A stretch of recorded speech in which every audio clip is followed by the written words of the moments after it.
So this is Dr. Gerard at Lakewoods Chiropractic in Forest Lake, Minnesota, and I want to follow up today with our post last week on the Minnesota State Fair. You know, I got so many comments from you related to, boy, I like this food, and hey, I just want to go and eat what I want to eat.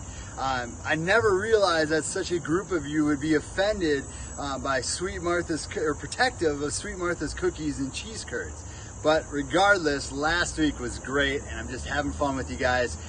You know, we gave you some great options for food choices there, some not so great options. And today I want to talk about, well, I was kind of hard on the food at the Minnesota State Fair. So what would be the one and maybe the only reason I would look at from a health perspective and say, hey, the State Fair is not that bad.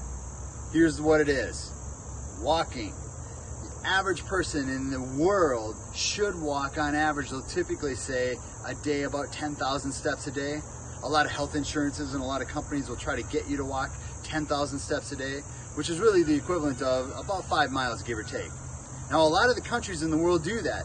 Countries in Japan and Australia and many other places, these people are doing it, but the problem is in the United States, we're averaging less than 50% of that. What's great about the Minnesota State Fair is I've yet to meet a person who hasn't walked 2, 3, 4 miles, just that, you know, just being there alone.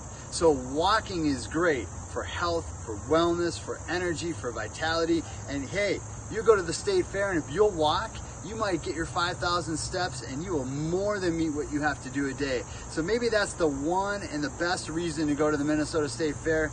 Have some water, avoid Sweet Martha's, avoid your cheese curds, but walk, walk, walk. That would be the best health effect of going to the State Fair. This is Dr. Gerard at Lakewoods Chiropractic. We'll see you next time.